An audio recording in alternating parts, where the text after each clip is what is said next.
नमस्कार, good morning. मैं हूँ आपके साथ राधा अग्रवाल और आप देख रहे हैं न्यूज इंडिया। तो चलिए खबरों की शुरुआत करते हैं बड़ी खबर के साथ। बात जम्मू कश्मीर की करेंगे। उधमपुर में जम्मू श्रीनगर एनएच पर हादसा हो गया है। वहीं अमरनाथ यात्रा के 5 तीर्थयात्री घायल हो गए हैं। गंभीर घायल गाड़ी के दुर्घटनाग्रस्त होने से घायल हुए हैं। जिस तरीके से तमाम जानकारी सामने आई उसके बाद से ये तस्वीरें भी सामने आई है। किस तरीके से वहां पर प्रशासन की टीम मौके पर पहुंची हुई है और जानकारी इकट्ठा करने की कोशिश कि आखिर हुआ क्या था। तो गाड़ी के दुर्घटनाग्रस्त होने से ये बड़ा हादसा होता हुआ जम्मू कश्मीर से खबर, जहां पर उधमपुर में जम्मू श्रीनगर नेशनल हाईवे पर यह हादसा हो गया है। तो जम्मू कश्मीर के उधमपुर से ये बड़ी खबर सामने आई है, जहां पर जम्मू श्रीनगर नेशनल हाईवे पर एक हादसा हो गया। इस दुर्घटना में अमरनाथ यात्रा पर जा रहे 5 तीर्थयात्री गंभीर रूप से घायल हो गए। तो जानकारी के मुताबिक यात्रियों से भरी गाड़ी हादसे का शिकार हो गई, जिसके बाद घायलों को तुरंत इलाज के लिए अस्पताल पहुंचाया गया। तो हादसे की सूचना मिलते ही पुलिस और राहत दल मौके पर पहुंचे, बचाव कार्य शुरू किया गया। फिलहाल दुर्घटना के कारणों की जांच की जा रही है। तो अमरनाथ यात्रा के बीच हुए इस हादसे के बाद से सुरक्षा व्यवस्था, यातायात प्रबंधन को लेकर भी सतर्कता काफी बढ़ा दी गई है। तो देखिए, जिस तरीके से यह हादसा हुआ है उसने सभी को झकझोर कर रख दिया। एक बड़ा सवाल है कि आखिर इस तरीके से लापरवाही क्यों हुई और ये दुर्घटना क्यों घटी। तो 5 तीर्थ यात्री जो हैं वो घायल बताए जा रहे हैं, गंभीर रूप से घायल हैं। ऐसे में उनकी हालत को लेकर क्या कुछ तमाम जानकारियां हैं वो देखना महत्वपूर्ण होगा कि क्या कुछ डॉक्टर्स का कहना है, क्या उनकी हालत में सुधार हो रहा है और इसको लेकर क्या कुछ जानकारियां सामने आती हैं। लेकिन फिलहाल ये बता दें कि अमरनाथ यात्रा के लिए 5 तीर्थयात्री जा रहे थे जो गंभीर रूप से घायल हो गए।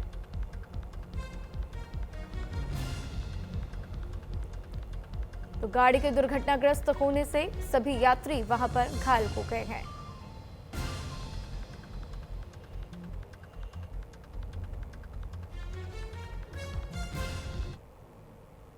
से पहलगाम के लिए कन्वाई जा रही थी। Mile stone 77.7, ticket number 39, police station Chenani और उधमपुर के मध्य में ये एक्सीडेंट कारित हुआ है, जिसमें 5 लोग घायल हो गए हैं। 5 लोगों में से एक महिला की कंडीशन सीरियस थी। उस महिला को हमारे सहायक कमांडेंट श्री हरविंदर सिंह के द्वारा जीएमसी उधमपुर को शिफ्ट किया गया, इवैक्यूएट किया गया और तत्पश्चात जीएमसी उधमपुर में फर्स्ट एड देने के बाद उस महिला को सीआरपीएफ के एएलएस एम्बुलेंस से जीएमसी जम्मू के लिए रेफर कर दिया गया है। विदिन 2 मिनट्स हमारे व्यक्ति वहां पे थे। उनकी हालत सामान्य है, वो खतरे से बाहर हैं और उनको फर्स्ट एड दे दिया गया है और उनको भी जो मेजर इंजरी जिस महिला की हुई है उनके साथ जीएमसी जम्मू को भेज दिया गया है। और इस खबर पर ज्यादा जानकारी के लिए दिनेश सूदन मेरे साथ श्रीनगर से लाइव जुड़ चुके हैं। सीधा उनका रुख करते हैं। दिनेश, क्या कुछ जानकारी मिल रही है घायलों को लेकर? क्या कुछ जानकारियां, क्या उनकी हालत में सुधार है और फिलहाल वहां पर क्या कुछ स्थिति है?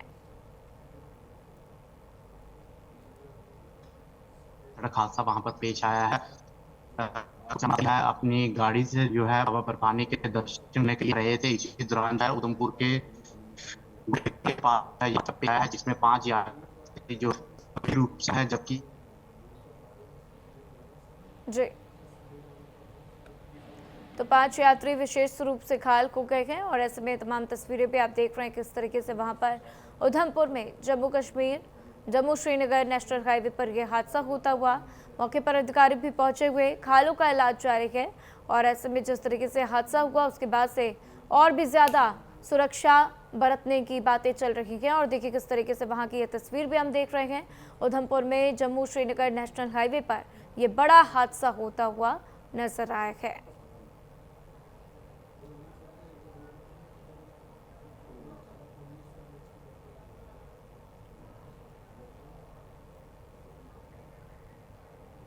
दिनेश मेरे साथ लगातार बने हुए हैं, सीधा उनका रुख करते हैं। दिनेश, जिस तरीके से हादसा हुआ उसके बाद से क्या कुछ जानकारी आ रही, क्या वजह सामने आई है जिसकी वजह से ये दुर्घटना हुई है? यात्री जो अपनी गाड़ी से जो है बाबा बर्फानी के दर्शन करने के लिए जा रहे थे, इसी दौरान जो है उधमपुर के गोल्डी नाले के पास जो है ये हादसा पेश आता है, जिसमें लगभग 5 यात्री जो है गंभीर रूप से घायल हो जाते हैं। इसमें जो है एक महिला की हालत जो है वो नाजुक बताई गई है। महिला को तुरंत जो है स्थानीय अस्पताल उधमपुर में लाया जाता है। उसकी हालत को देखते हुए उसे जो है तुरंत जो है गवर्नमेंट मेडिकल कॉलेज जम्मू में रेफर कर दिया जाता है। बताया जा रहा है कि अपनी गाड़ी से जो है बाबा बरसानी के दर्शन करने के लिए जा रहे थे। इसी दौरान जो है उधमपुर के पास ये भयानक हादसा जो पेश आ जाता है, जिसमें महिला के हाथों में जो है गंभीर चोटें आई हैं, जिसके तुरंत बाद सीआरपीएफ के जवानों की तरफ से उन्हें वहां से रेस्क्यू करके तुरंत अस्पताल पहुंचाया जाता है। फिलहाल प्रशासन की टीमें जो है मौके पर पहुंची है और फिलहाल पूरी स्थिति का जायजा लिया जा रहा है कि किन कारणों से ये हादसा वहां पर पेश आया है। फिलहाल जो जानकारी मिल पाई है, इसमें 5 लोग सवार थे और गाड़ी जो है मध्य प्रदेश नंबर की थी। और फिलहाल अभी अधिकारी भी मौके पर हैं और फिलहाल इस पूरे मामले की जांच अभी फिलहाल की जा रही है। जी बिल्कुल दिनेश, और देखना होगा कि क्या कुछ इसमें तमाम जानकारियां सामने आती हैं। दिनेश, जो लोग घायल हुए हैं, गंभीर रूप से घायल बताए जा रहे हैं, उनको लेकर क्या कुछ जानकारी है, उनके हालात में कोई सुधार, और यात्रा को लेकर क्या कुछ जानकारी, क्या यात्रा ऐसे ही जारी रहेगी या फिर वहां पर सुरक्षा के लिहाज से कुछ बंदोबस्त किए जा रहे हैं और इसलिए यात्रा पर रोक लगाई गई, क्या कुछ इसको लेकर जानकारियां? जी फिलहाल इसमें जो है 5 लोग सवार थे, जिसमें जो है 4 की हालत जो है स्थिर बताई गई है, जबकि एक महिला जो है गंभीर रूप से घायल हुए है। और घायल महिला को जो है पहले उधमपुर के अस्पताल में भेजा गया था, जिसकी हालत को देखते हुए इसे तुरंत जो है जम्मू के गवर्नमेंट मेडिकल कॉलेज जो है वहां रेफर कर दिया गया। हादसे के तुरंत बाद अधिकारी जो है मौके पर पहुंचे, गाड़ी को जो है सड़क से साइड किया गया। और अगर देखा जाए तो फिलहाल यात्रा जो है सुचारू रूप से चल रही है और हादसा जो है किन कारणों से हुआ है अभी इसकी पूरी जांच जो है की जा रही है। फिलहाल अभी ये साफ नहीं हो पाया है कि हादसा जो है किन कारणों से हुआ। आज सुबह भी बाबा बर्फानी के दर्शन के लिए जत्था जो है जम्मू से रवाना हुआ है। इसी दौरान ये गाड़ी भी जो है अपनी पर्सनल गाड़ी से जो है बाबा बर्फानी के दर्शन के लिए जा रहे थे। इसी दौरान जो है उधमपुर के पास पहुंचते ही ये हादसा पेश आता है, जिसके तुरंत बाद तैनात सीआरपीएफ के जवानों की तरफ से इन लोगों को वहां पे रेस्क्यू किया जाता है और तुरंत इन्हें जो है अस्पताल पहुंचाया जाता है, जिनमें 4 की हालत स्थिर बताई जा रही है, जबकि एक महिला की हालत जो है गंभीर बताई जा रही है। जी बिल्कुल दिनेश, और उम्मीद करते हैं कि जल्द से घायल जो हैं वो स्वस्थ हो जाएं। तमाम जानकारियों के लिए आपका बहुत बहुत शुक्रिया। और चलिए अब बात करते हैं लखनऊ की, जहां पर कल होगी बीजेपी की अहम बैठक। यूपी के नए पदाधिकारियों की पहली बैठक होगी। प्रदेश अध्यक्ष पंकज चौधरी की अध्यक्षता में यह बैठक होगी। महामंत्री संगठन धर्मपाल सिंह भी मौजूद रहेंगे। संगठन विस्तार चुनावी अभियान पर फोकस रहेगा, तो प्रदेश पदाधिकारियों के साथ चुनावी रणनीति बनाई जाएगी, चुनावी रूपरेखा तय की जाएगी। तो बैठक में आगामी चुनाव की रणनीति पर मंथन भी होना है। तो जिस तरीके से चुनाव को लेकर ये तमाम जानकारियां सामने आ रही हैं, उसके पहले तमाम पार्टियों ने अपनी अपनी तैयारियां तेज कर दी हैं और इसी बीच भारतीय जनता पार्टी भी अपनी तैयारियां तेज करती हुई कुछ दिन पहले हमने देखा किस तरीके से कैबिनेट का विस्तार हुआ। उसके बाद से संगठन में भी विस्तार की तमाम जानकारियां सामने आई और अब हम देखेंगे किस तरीके से चुनावी रणनीति पर मंथन किया जाएगा। तो कुछ दिन पहले ही वहां पर हमने देखा किस तरीके से बीजेपी के राष्ट्रीय अध्यक्ष जो हैं वो भी वहां पर पहुंचे थे, नितिन नबीन, और उनके साथ भी बहुत ही महत्वपूर्ण बैठक हुई। लेकिन अब बीजेपी की एक और अहम बैठक, जिसमें यूपी के नए पदाधिकारियों की पहली बैठक होती हुई नजर आएगी।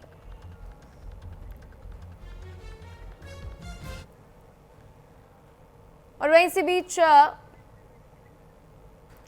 इसी बीच ये तस्वीरें आपको दिखाते हुए, तो ये पुरानी तस्वीरें हैं, लेकिन आज आपको बता दें कि संगठन विस्तार चुनावी अभियान पर पूरा फोकस रहेगा। प्रदेश पदाधिकारियों के साथ चुनावी रूपरेखा तय की जाएगी।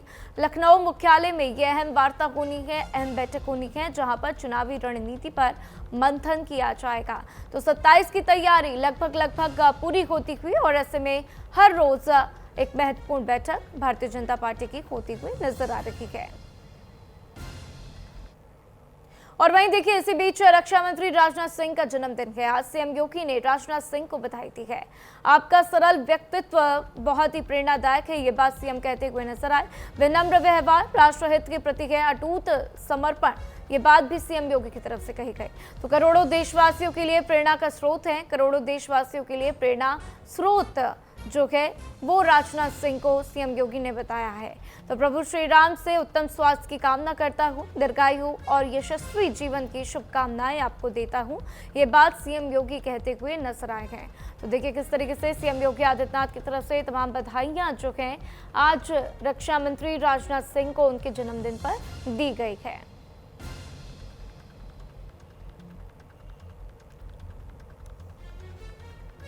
तो रक्षा मंत्री राजनाथ सिंह का आज जन्मदिन है। इस मौके पर विशेष बधाइयां उनको मिल रही हैं। उत्तर प्रदेश के मुख्यमंत्री योगी आदित्यनाथ ने आज उनको बधाई दी। तो वहीं आपको बता दें कि एक एक करके तमाम बड़े नेता आज उनको जन्मदिन के लिए बधाइयां दे रहे हैं। तो सीएम योगी ने राजनाथ सिंह को बधाई दी है। इसी बीच एक एक करके तमाम बड़े नेता उनको बधाइयां देते हुए, और ये आप एक्स का पोस्ट भी देख रहे हैं किस तरीके से सीएम योगी ने उनके साथ एक फोटो भी साझा की है और उनके लिए ये तमाम बातें भी लिखी। उनके स्वास्थ्य के लिए मंगल कामना भी सीएम योगी करते हुए नजर आए।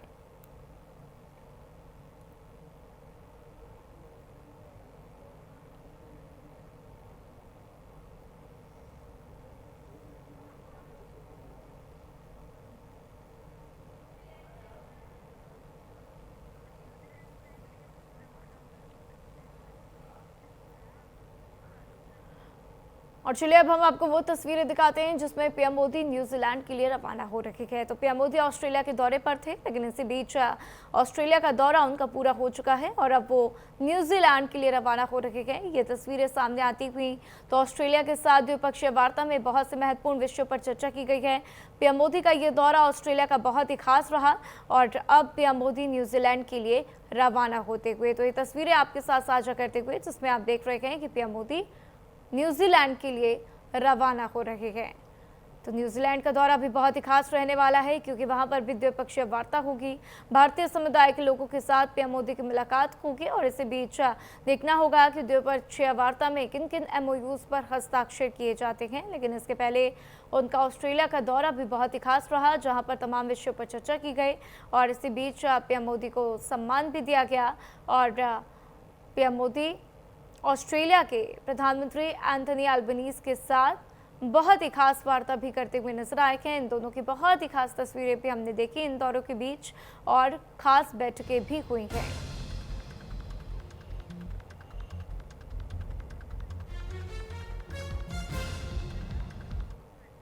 और चलिए अब बात करते हैं राम मंदिर की। राम मंदिर चढ़ावा चोरी मामले में बड़ा खुलासा होता हुआ शेयर मार्केट में भी लगाए गए हैं चोरी के रुपए। तो ऐसे में आरोपियों ने चोरी के रुपए ब्याज पर भी दिए हैं। राम मंदिर चढ़ावा चोरी मामले में अब एक और बड़ा खुलासा सामने आता हुआ जिसमें जांच में दावा किया जा रहा है कि चढ़ावे से चोरी किए गए रुपयों का इस्तेमाल शेयर मार्केट में निवेश के लिए भी लगाया गया था। इतना ही नहीं, आरोप है कि आरोपियों ने चोरी की रकम को ब्याज पर भी चलाया। मामले की जांच कर रही एजेंसियां पैसों के पूरे लेन देन और उसके इस्तेमाल की कड़ियों को खंगाल रही है। जांच में ये भी पता लगाने की कोशिश की जा रही है कि चोरी की रकम कहां-कहां लगाई गई और इसमें कौन-कौन लोग शामिल हैं। तो चढ़ावे की रकम से जुड़े इस मामले में लगातार नए-नए खुलासे सामने होते हुए नजर आ रहे हैं। तो देखिए एक एक करके किस तरीके से तमाम आरोप जो है लगते हुए और अब ये एक नया खुलासा होता हुआ कि जो पैसे चोरी करके लिए गए वो पैसे शेयर मार्केट में भी लगाए गए ताकि उससे और भी प्रॉफिट वो कमा सके। तो देखिए आरोपियों की चालबाजी जो है एक एक करके खुलती हुई नजर आ रही है कि किस तरीके से उन्होंने इस पैसे को अन्य जगहों पर भी इस्तेमाल करने की प्लानिंग की, शेयर मार्केट में पैसा लगाने के लिए प्लानिंग की और रुपयों को ब्याज पर भी लोगों को दिए गए। तो सोचिए कैसे पैसे से पैसा बनाने की यह कोशिश कर रहे हैं, लेकिन अफसोस की बात यह कि इनकी कमाई का पैसा नहीं बल्कि चोरी का पैसा ये है। तो शेयर मार्केट में भी चोरी के पैसे लगाए गए, इसको लेकर जानकारी सामने आई है। राम मंदिर चढ़ावा चोरी मामले में ये बड़ा खुलासा होता हुआ और जिस तरीके से एक एक करके खुलासे हो रहे हैं उसके बाद से अब देखना होगा आगे और क्या क्या खुलासे होते हुए नजर आते हैं।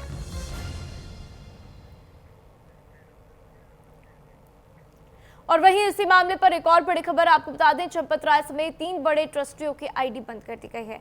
चंपत राय, अनिल मिश्रा, गोपाल राव की आईडी बंद की गई। चंपत राय के नाम पर अब VIP पास नहीं जारी होंगे। तो कृष्ण मोहन की अध्यक्षता में ये फैसला लिया गया है। राम मंदिर चढ़ावा चोरी मामले में ये बड़ी खबर सामने आई है जिसमें आपको बता दें कि जानकारी के मुताबिक मंदिर ट्रस्ट से जुड़े 3 प्रमुख पदाधिकारियों की आईडी बंद कर दी गई है। इनमें चंपत राय, अनिल मिश्रा, गोपाल राव के नाम शामिल हैं। बताया जा रहा है कि चंपत राय के नाम पर अब कोई VIP पास भी जारी नहीं किए जाएंगे।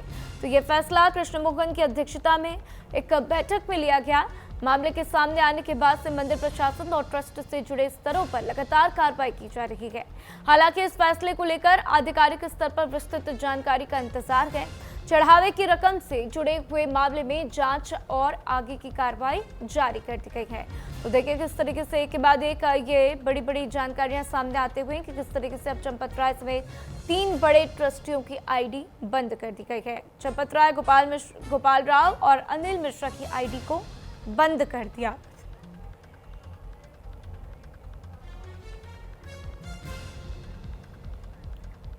और वहीं आपको बता दें कि चढ़ावे मुद्दे पर कांग्रेस चलाएगी जन आंदोलन। बीजेपी के खिलाफ देश भर में अभियान चलाएगी कांग्रेस। तो ऐसे में कांग्रेस का जन जागरण अभियान जल्द ही शुरू होता हुआ नजर आएगा। प्रेस कॉन्फ्रेंस कर बीजेपी का घेराव करती हुई कांग्रेस नजर आएगी। तो राम मंदिर ट्रस्ट पर कांग्रेस के सवाल भी तेज हो चले हैं, क्योंकि करके कांग्रेस लगातार बीजेपी को निशाने पर लेती हुई नजर आ रही है। तो अयोध्या राम मंदिर में चढ़ावे की कथित चोरी के मुद्दे पर कांग्रेस ने बीजेपी और केंद्र सरकार के खिलाफ मोर्चा खोल दिया है। पार्टी अब इस मुद्दे को लेकर देश भर में जन जागरण अभियान चलाएगी। कांग्रेस नेताओं की प्रेस कॉन्फ्रेंस के जरिए बीजेपी सरकार और राम मंदिर ट्रस्ट को घेरने की तैयारी भी चल रही है। अब ऐसे में देखना होगा कि क्या कुछ नारेबाजी कांग्रेस की तरफ से लगाई जाएगी। हालांकि जब से ये मुद्दा सामने आया उसके बाद से ही कांग्रेस भारतीय जनता पार्टी का घेराव करती हुई और कहती हुई कि देखिए बीजेपी ने राम मंदिर का दावा किया, राम मंदिर बनवाने के बाद करोड़ों का घोटाला खुद ही करते हुए नजर आ रही है। ये तमाम बातें कांग्रेस की तरफ से कही गई हैं। हालांकि कांग्रेस लगातार इसी तरीके से बयान देती हुई नजर आ रही है।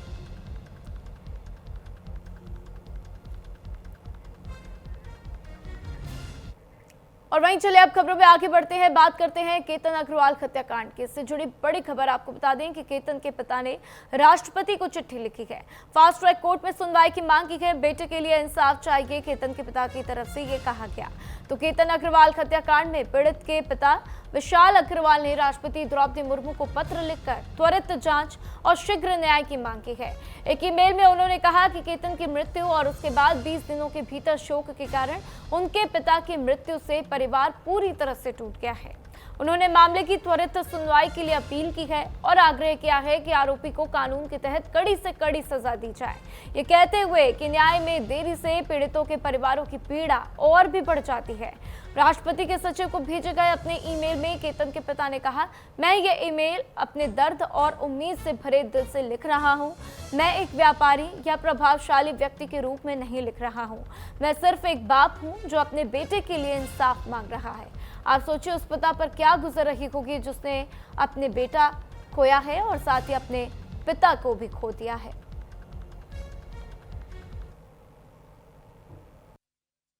बेटा आज जिस भी वजह से उन्होंने बिना कारण से मार डाला, जिसको आज तक कोई कारण पता नहीं चला। मेरे बच्चे की कहीं पे भी एक गलती नहीं थी। मैं तो शादी करने चला था, उसकी घर में बेटी बहू लाने चला था। मुझे नहीं पता था कि मेरा बच्चा ही खो दूंगा मैं। तो मैं सबसे अपील कर रहा हूं कि उसको जस्टिस मिले, उसके अपराधियों को फांसी की सजा मिले। यही मेरी सबसे रिक्वेस्ट है। इसलिए कि आज मेरे बच्चे के लिए इतने लोग आए तो उन्होंने उसको भी अपना बच्चा समझा और यहाँ पहुंचे। ये मेरे लिए बहुत गर्व की बात है और मैं उनका दिल से शुक्रिया अदा करता हूं कि वो लोगों ने इतना टाइम निकाल के आए मेरे लिए। और वहीं अब बात करते हैं उत्तर प्रदेश के गोंडा की, जहां पर निवेश के नाम पर 1 करोड़ 8 लाख रुपए की कथित ठगी का मामला सामने आया। कर्नलगंज कोतवाली में बीजेपी नेता राहुल सिंह, उनकी पत्नी शिल्पी सिंह समेत 5 लोगों के खिलाफ धोखाधड़ी और जान से मारने की धमकी सहित गंभीर धाराओं में एफआईआर दर्ज की गई है।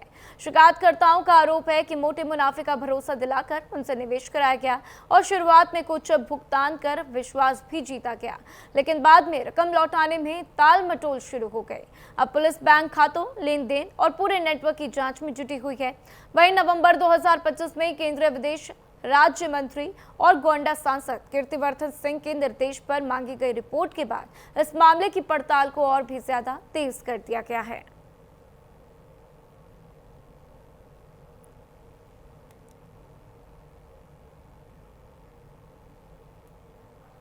तो पुलिस जांच के बाद बैंक खातों की तलाश की जाएगी। निवेश के नाम पर 1 करोड़ 8 लाख रुपए की कथित ठगी का मामला सामने आया, जिसमें 50% मुनाफे का झांसा देकर फंसाया गया है। तो बीजेपी नेता समेत कई पर धोखाधड़ी का मामला दर्ज है और अब देखना होगा कि जांच में क्या क्या बातें सामने आती हैं और किस तरीके से अब आगे ये मामला बढ़ता हुआ नजर आता है, क्या कुछ कार्रवाई जो है इसके ऊपर की जाती है।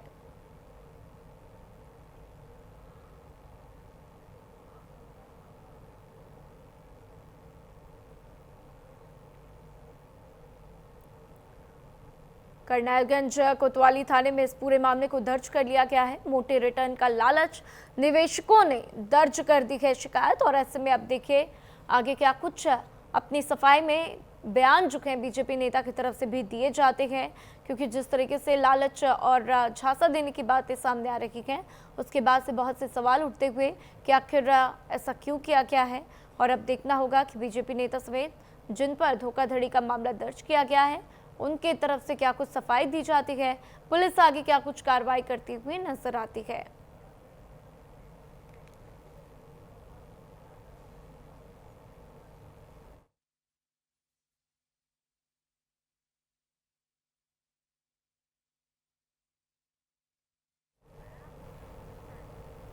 और वहीं अमरोहा की बात करेंगे, जहां पर नौगांव सादात थाना क्षेत्र के खेड़ा अपरोला गांव में 3 बीघा तालाब की जमीन की नापजोख के दौरान 2 पक्ष आमने सामने आ गए। राजस्व विभाग की टीम की मौजूदगी में शुरू हुआ विवाद कुछ ही देर में हिंसक झड़प में बदल गया। दोनों पक्षों के बीच जमकर लाठी डंडे और मारपीट हुई, जिससे कई लोग घायल हो गए। घटना का वीडियो सोशल मीडिया पर तेजी से वायरल हो रहा है। घायलों को अस्पताल में भर्ती भी करवाया गया। तो फिलहाल गांव में तनाव का माहौल है और पुलिस इस पूरे मामले की जांच में जुटी हुई है।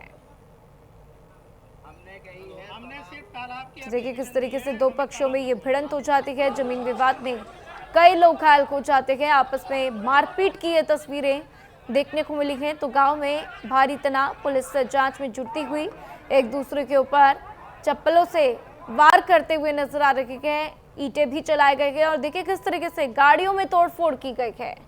पैमाइश के दौरान 2 पक्ष चुके हैं वो आपस में भिड़ गए। जमीन विवाद में कई लोग घायल हो चुके हैं और इस पूरे मामले को पुलिस ने दर्ज कर जांच शुरू कर दी है। हमने सिर्फ तालाब की एप्लीकेशन दी है, हमें तालाब नहीं।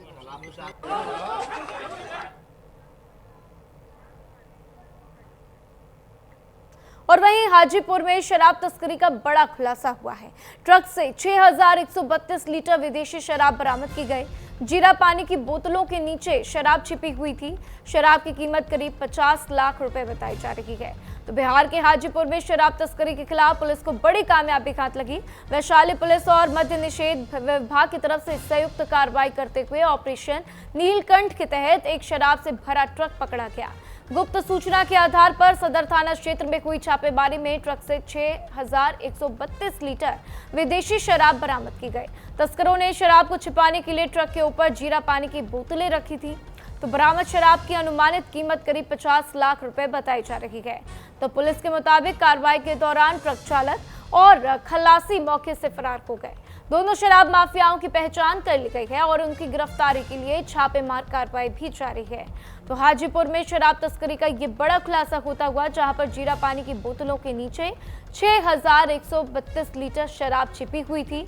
ऑपरेशन नीलकंठ में 50 लाख रुपए की शराब जब्त की गई है, ऐसी जानकारी सामने आती हुई।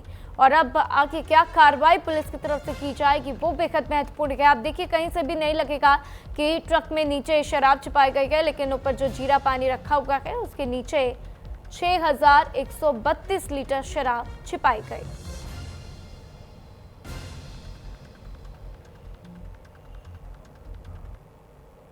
अंतर्गत लगातार ऑपरेशन नीलकंठ भी चलाया जा रहा है। इसके अतिरिक्त शराब सेवन के ऊपर और शराब की जो बिक्री हो रही है, व्यापार हो रहा है, उसकी रोकथाम के लिए भी हम लोग लगातार सूचना संकलित करके उसमें छापेमारी कर रहे हैं। इसी क्रम में फिर इस ट्रक की सूचना प्राप्त हुई थी, इसमें ज्वाइंट टीम ने एक रेड करी और रात को उस एक ट्रक को बरामद किया गया। उसके ऊपर का जब कवर और ट्रिपाल वगैरह हटाया गया तो नीचे से कई जो कार्टन्स प्राप्त हुए उन सबकी जब गिनती करी गई तो टोटल 6132 लीटर विदेशी शराब बरामद हुई है, जो कि अभी तक की इस साल की वैशाली जिला की सबसे बड़ी उपलब्धि है। इसके पश्चात जो ट्रक है उसको भी सीज किया गया है और जो दोनों अपराधी हैं ये शराब माफिया है, जो ट्रक को इधर से उधर ले जाते थे, जो व्यापार करते हैं, उनके द्वारा ही ये व्यापार करवाया जा रहा था। कल बीजेपी की अहम बैठक होनी है। लखनऊ में यूपी के नए पदाधिकारियों की पहली बैठक होगी। प्रदेश अध्यक्ष पंकज चौधरी की अध्यक्षता में ये बैठक होगी। महामंत्री संगठन धर्मपाल सिंह भी मौजूद रहेंगे। इसी बीच संगठन विस्तार और चुनावी अभियान पर पूरा फोकस रहने वाला है। तो प्रदेश पदाधिकारियों के साथ चुनावी रूपरेखा बनाई जाएगी।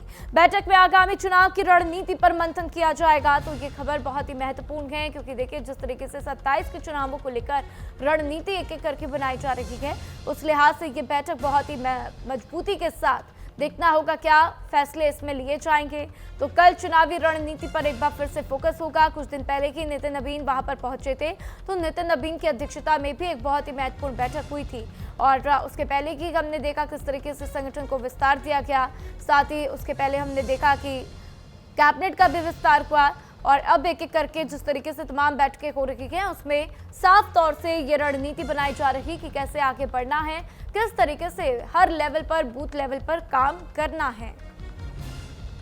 तो कल ये बैठक होगी जिसमें महामंत्री संगठन धर्मपाल सिंह भी मौजूद रहेंगे। इसी के साथ आपको बता दें कि इस बैठक में कई ऐसे चेहरे, प्रमुख चेहरे मौजूद होंगे जो चुनावी रूपरेखा बनाते हुए नजर आएंगे। तो बैठक में आगामी चुनाव की रणनीति पर मंथन किया जाएगा। किस तरीके से अखिलेश यादव को भी करारा जवाब देना है, किस तरीके से समाजवादी पार्टी जो है वो इस वक्त चुनावों में आगे ना आ पाए, इस पर भी फोकस रहेगा कि कैसे जो है तमाम विपक्षी पार्टियों को काउंटर किया जा सके और क्या कुछ रणनीति बनाई जा सके जिसके आधार पर आगे इस बार 2027 का चुनाव लड़ा जाए।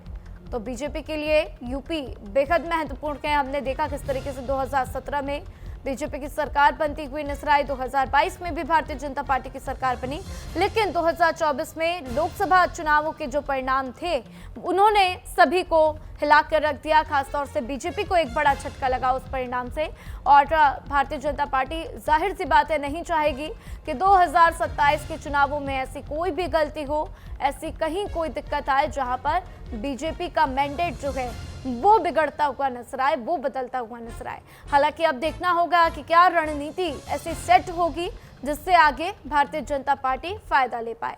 आलोक मेरे साथ इस खबर पर ज्यादा जानकारी के लिए लखनऊ से लाइव जुड़ चुके हैं, सीधा उनका रुख करते हैं। आलोक, कल ये बैठक होनी है, कितने बजे बैठक होगी, इसको लेकर क्या जानकारी, साथ ही जो महामंत्री हैं उनके अलावा और कौन कौन इसमें मौजूद होंगे बैठक में?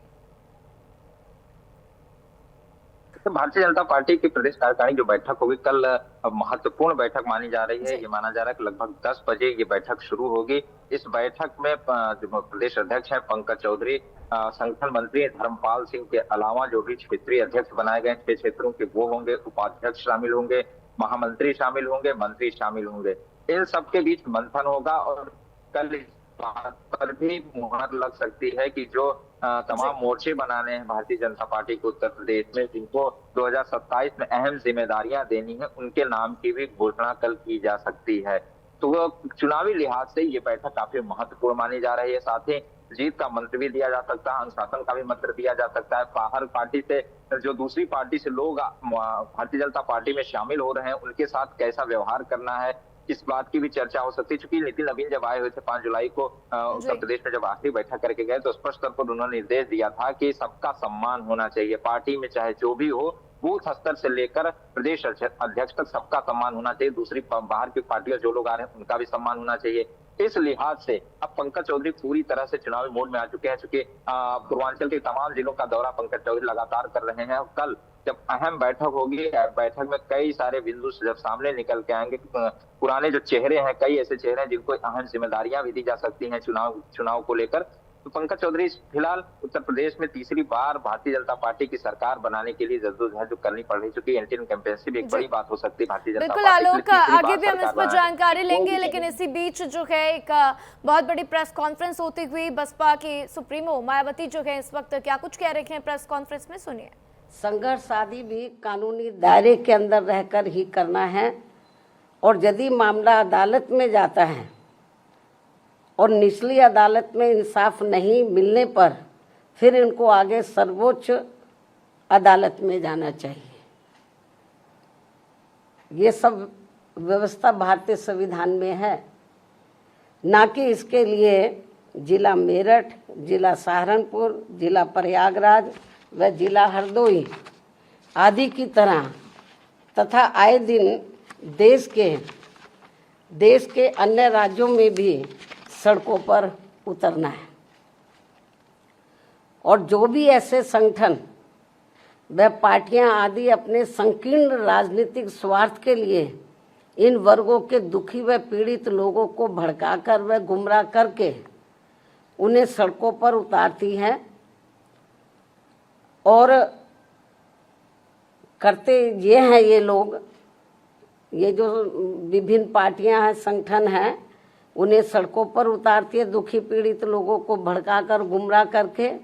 और करते ये हैं कि पहले ऐसे संगठन व पार्टियां हिंसा व हंगामा व सड़क जाम जैसा बवाल आदि कराती हैं और फिर उनके मुखिया मगरमच्छ की तरह आंसू बहाने के लिए घटनास्थल पर पहुंचकर अपनी राजनीतिक रोटी सेकते हैं और उससे पीड़ितों को न्याय मिलने वाला नहीं है, बल्कि वर्तमान हालातों में ये इन वर्गों के लोगों की मुसीबत और परेशानी को और भी अधिक बढ़ाने वाला ही है।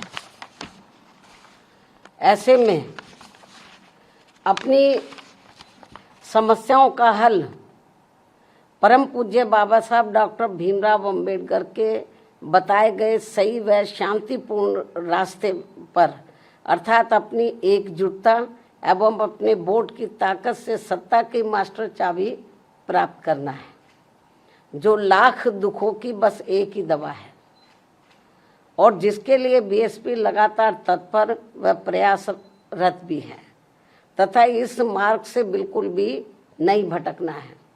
इसलिए ऐसे सभी संगठनों व पार्टियों से इन वर्गों के लोगों को खासकर विधानसभा व लोकसभा आम चुनाव के तथा स्थानीय निकायों आदि के भी होने वाले चुनाव के नजदीक जरूर सचेत व सतर्क रहना है।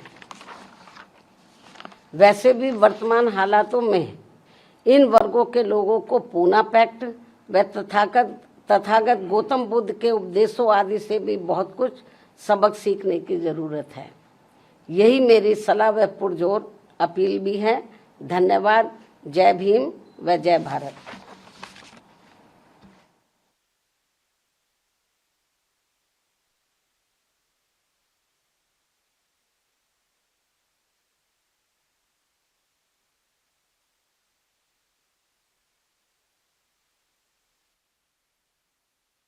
नई रणनीति बनाती हुई नजर आएगी। किस तरीके से इस बार जो है पिछड़े वर्ग को साधा जाए, क्योंकि कई सालों से हम देख रहे हैं किस तरीके से बसपा को जो रिजल्ट चाहिए वो रिजल्ट जो है नहीं मिल रहा है।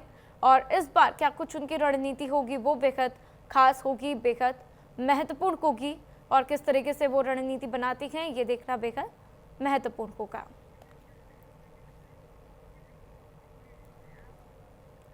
और वहीं चले खबरों में आगे बढ़ते हैं। सीएम सम्राट चौधरी ने एनडीए की अहम बैठक बुलाई है। सभी सहयोगी दलों के जिला अध्यक्ष इसमें शामिल होंगे। सरकार संगठन के तालमेल पर मंथन किया जाएगा। बाकी पूर्व चुनाव पर रणनीति बन सकती है। तो साथ ही बैठक में नीतीश कुमार के शामिल होने की भी संभावना है। तो मुख्यमंत्री सम्राट चौधरी आज पहली बार एनडीए के सभी सहयोगी दलों के जिला अध्यक्षों, मंत्रियों, वरिष्ठ नेताओं के साथ अहम बैठक करेंगे। बैठक में सरकार और संगठन के बीच समन्वय, विकास कार्यों की समीक्षा और आगामी राजनीतिक रणनीति पर मंथन किया जाएगा। माना जा रहा है कि बांकीपुर उपचुनाव और 2027 की तैयारियों पर भी चर्चा हो सकती है। पटना स्थित लोक सेवक का आवास पर दोपहर 12 बजे से एनडीए की अहम बैठक शुरू होगी। तो ये बैठक बहुत ही खास मानी जा रही है, जिसमें जेडीयू, एलजेपी, रामविलास पासवान और आरएलएम के साथ साथ एचएएम समेत गठबंधन के सभी सहयोगी दलों के जिला अध्यक्षों को बुलाया गया है। तो बिहार सरकार के मंत्री और गठबंधन के वरिष्ठ नेता भी इसमें शामिल होंगे। सूत्रों के मुताबिक पूर्व मुख्यमंत्री नीतीश कुमार के भी बैठक में शामिल होने की संभावना व्यक्त की जा रही है। तो ये पहली बार होगा जब मुख्यमंत्री सम्राट चौधरी गठबंधन के जिला स्तर के संगठनात्मक नेतृत्व के साथ सीधा संवाद करेंगे। तो बैठक में जिलों की राजनीतिक स्थिति, सरकार की योजनाओं के क्रियान्वयन, जन सरोकार के मुद्दों और गठबंधन के बेहतर तालमेल पर चर्चा की जाएगी।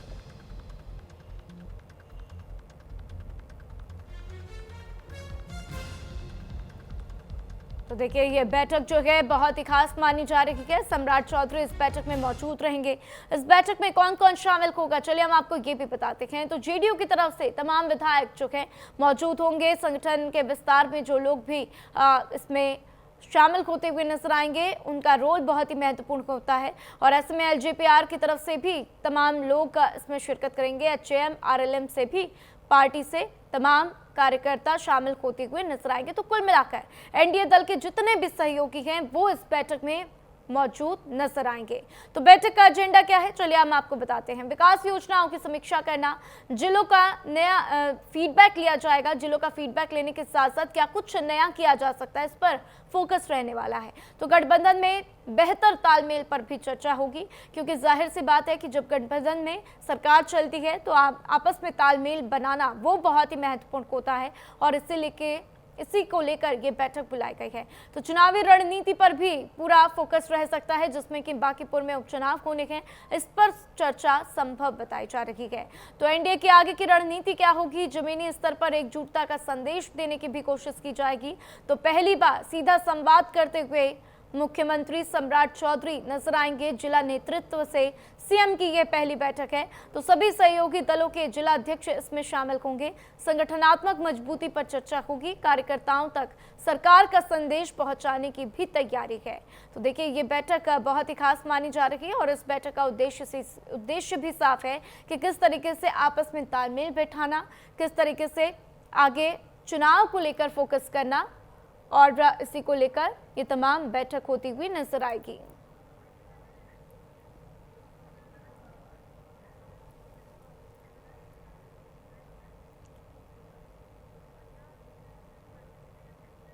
और वहीं इसी बीच बड़ी खबर, शरद पवार की पार्टी के एनडीए में शामिल होने की चर्चाएं तेज है।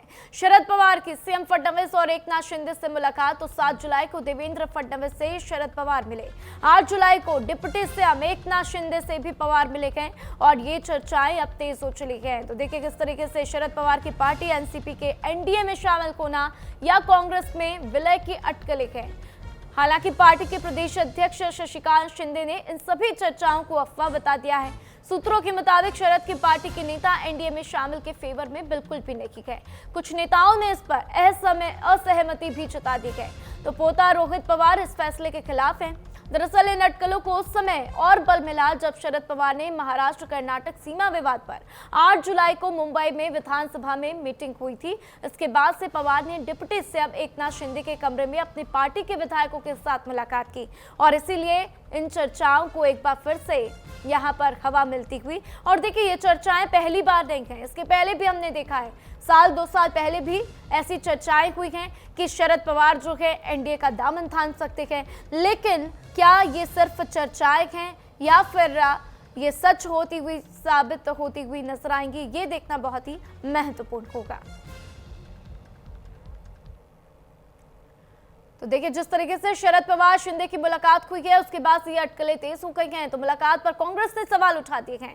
मौजूदा राजनीतिक हालात में मुलाकात ठीक नहीं, ये बात कांग्रेस ने कही है। तो क्योंकि देखिए, इंडिया गठबंधन में जाहिर सी बात है शरद पवार भी शामिल हैं। शरद पवार एनसीपी वो शामिल है और ऐसे में जब शरद पवार एकनाथ शिंदे से मुलाकात कर रहे हैं तो कांग्रेस का सवाल उठाना लाजमी है। कांग्रेस पूछ रही है कि क्या हो रहा है, उनसे मुलाकात क्यों की है, इसके मायने क्या है और आगे क्या कुछ होगा। इसको लेकर अटकलें अब जो हैं बहुत ही ज्यादा तेज होती हुई नजर आ रही हैं।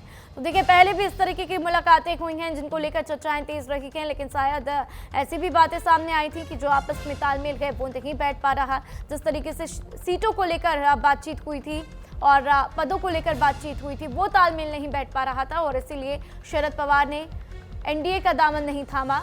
और अब जो है हम देख रहे हैं एक बार फिर से मुलाकात हुई है जिसको लेकर कांग्रेस ने सवाल उठाने शुरू कर दिए गए। तो मौजूदा राजनीतिक हालात की मुलाकात बिल्कुल भी ठीक नहीं और ऐसे में अब देखना होगा कि आगे क्या कुछ प्रतिक्रियाएं सामने आएंगी।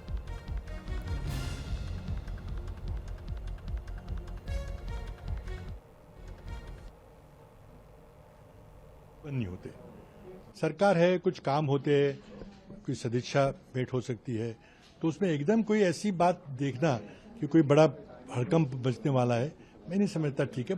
पवार साहब बहुत सीनियर नेता है, अगर किसी से मिले, किसी ने उनको सलाह मांगी हो या उनको कुछ बताना हो तो अक्सर हो सकता है ये। हाँ, अब ये एकनाथ शिंदे जी से मिलने के कारण शिवसेना उद्धव ठाकरे ग्रुप में बहुत सी नाराजगी का वातावरण है, हम देख रहे हैं। तो इसलिए थोड़ा अवॉइड हो सकता था, लेकिन पवार साहब बड़े नेता है, कौन उसके बारे में क्या कहेगा, लेकिन मैं उस पर बहुत ज़्यादा सीरियसली कुछ देखता नहीं। हाँ, जरूर अफवाहें चल रही है कि उनके पार्टी के कुछ सांसद शायद अस्वस्थ है, शायद हलचल में है, तो ये बातें तो हम भी सुन रहे हैं, लेकिन मेरी डायरेक्ट जानकारी कोई नहीं है। ना तो मैंने कांग्रेस पार्टी के किसी नेता से इस बारे में बात की है या एनसीपी के नेता से। शरद पवार महाराष्ट्र के और देश के कद्दावर नेता हैं। कल उनका विधान भवन में आगमन हुआ था। कर्नाटक सीमा प्रश्न पर जो बैठक थी उसमें राज्य के सभी प्रमुख नेता थे, नारायण राणे भी थे, पूर्व मुख्यमंत्री को भी आमंत्रित किया गया था। और इस दौरान शिष्टाचार के रूप में चूंकि उनके चलने के लिए थोड़ी असमर्थता है, वो हमारे उप मुख्यमंत्री एकनाथ शिंदे जी के दलान में गए थे। इसको सामान्य शिष्टाचार प्रेम की तरह ही देखना चाहिए, इसमें बहुत कयास लगाने की आवश्यकता नहीं है।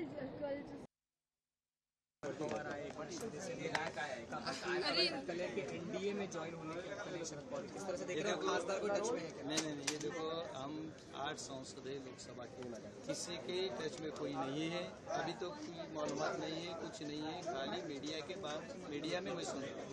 और जो भी है वो पवार साहब कल आए थे, तो सीमा का जो ये प्रश्न है, वो सीमा के प्रश्न के इसमें आए थे, उसी के ऊपर मीटिंग हो गई सीएम साहब के साथ, और उसी के बाद वो चले गए, बाकी दूसरा कुछ नहीं था। ऐसा थोड़ी है कुछ, और कभी कभी यहाँ कुछ काम रहता है, कुछ जो भी कुछ रहेगा, जब आते हैं साहब, पहली बार थोड़ी आए विधान भवन में, आए ना, उसके पहले भी आए, किसी का नाम जिसको तो दाखिल करना है, वही टाइम आ गए जब वो पर आ गए। पृथ्वीराज चौहान जी ने भी कहा है कि जिस तरीके से कई, मेरे ख्याल से इस तरह की बातें करना नहीं चाहिए। कोई किसको मिलता है, इससे कोई ये निकालना सब मेरे ख्याल से गलत बात है। ऐसा शरद पवार वहाँ शिंदे के साथ क्यों जाएंगे? मुझे नहीं लगता जाएंगे ऐसा। लेकिन शरद पवार के जो एमपीज हैं, मेंबर ऑफ पार्लियामेंट, वो जरा कंफ्यूज लग रहे हैं कि उनका भविष्य किस तरह से, ये सवाल किए जा रहे हैं। नहीं, शरद पवार के एमपी जा सकते हैं, शरद पवार के एमएलए भी जा सकते हैं, लेकिन इस उम्र में शरद पवार जाएंगे और वो भी शिंदे के साथ जाएंगे ऐसा मुझे लगा। उन्होंने हमेशा खुद की पार्टी बनाई है, वो किसके साथ नहीं गए हैं। वो जाएंगे तो कांग्रेस में ही जाएंगे, सवाल ही नहीं, क्योंकि उनका जो ये है ना दिलो दिमाग, वो कांग्रेस ही है, और वो बचपन से यशवंतराव चौहान साहब ने उनको तैयार किया है, घड़ाया बोलते हैं ना, तो वो वहां नहीं जाएंगे, मुझे नहीं लगता। शरद पवार। और अब बात करेंगे गुजरात की, जहां पर गुजरात के बनासकांठा में बड़ा हादसा हो गया। नेशनल हाईवे पर डंपर में भीषण आग लग गई। हाईवे पर अचानक से अफरा तफरी का माहौल देखने को मिला, दूर दूर तक आग की लपटें देखी गई। गुजरात के बनासकांठा से बड़ी खबर सामने आई, जहां पर नेशनल हाईवे पर एक डंपर में भीषण आग लग गई। आग इतनी तेज थी कि दूर दूर तक इसकी लपटें दिखाई दी गई और हाईवे पर अचानक से अफरा तफरी का माहौल भी बन गया। घटना के बाद से मौके पर लोगों की भीड़ जुट गई। सूचना मिलते ही दमकल की गाड़ियां मौके पर पहुंची और आग पर काबू पाने की कोशिश भी शुरू की गई। फिलहाल आग लगने के कारणों का पता नहीं चल पाया है। प्रशासन ने मौके पर पहुंचकर स्थिति को संभाला और यातायात व्यवस्था को सुचारू करने की कोशिश भी की जा रही है। तो देखिए किस तरीके से गुजरात के बनासकांठा में ये बड़ा हादसा होता हुआ दूर दूर तक आग की लपटें देखी गई है और ऐसे में हालात को काबू करने की भी कोशिश की गई। वहां पर ये बड़ा हादसा हुआ, जिसके बाद से अफरा तफरी का माहौल भी नजर आया। तो नेशनल हाईवे पर डंपर में भीषण आग लग गई। देखते ही देखते वहां पर लोग जो है भागने शुरू हो गए और आप देख सकते हैं किस तरीके से डंपर में आग लगने के बाद वहां की स्थिति नजर आ रही है। और बात करेंगे कन्नौज की, जहां पर कन्नौज में एक्सप्रेसवे पर भीषण सड़क हादसा हो गया। ओवरटेक के दौरान ट्रक से बस टकरा गई। बस हादसे में 12 से अधिक यात्री घायल हो गए। चंडीगढ़ से गोरखपुर जा रही थी बस। तो कन्नौज में आगरा लखनऊ एक्सप्रेसवे पर यह बड़ा सड़क हादसा होता हुआ चंडीगढ़ से गोरखपुर एक बस जो है जा रही थी, ओवरटेक के दौरान अनियंत्रित होकर ट्रक से टकरा गई। हादसे में 1 दर्जन से अधिक यात्री घायल हो गए। सभी घायलों को इलाज के लिए मेडिकल कॉलेज में भर्ती करवाया गया है। तो हादसा तालग्राम थाना क्षेत्र में एक्सप्रेसवे के 171 किलोमीटर कट के पास हुआ, जहां पर आप देख सकते हैं घायलों को उपचार के लिए तुरंत हॉस्पिटल भेजा गया और हादसे के बाद से बस को वहां से हटाया भी गया है। तो घायलों की स्थिति इस वक्त बेहद नाजुक नजर आ रही है क्योंकि काफी चोटें आई हैं। चंडीगढ़ से गोरखपुर जो है ये बस जा रही थी, कन्नौज में एक्सप्रेसवे पर भीषण हादसा होता हुआ।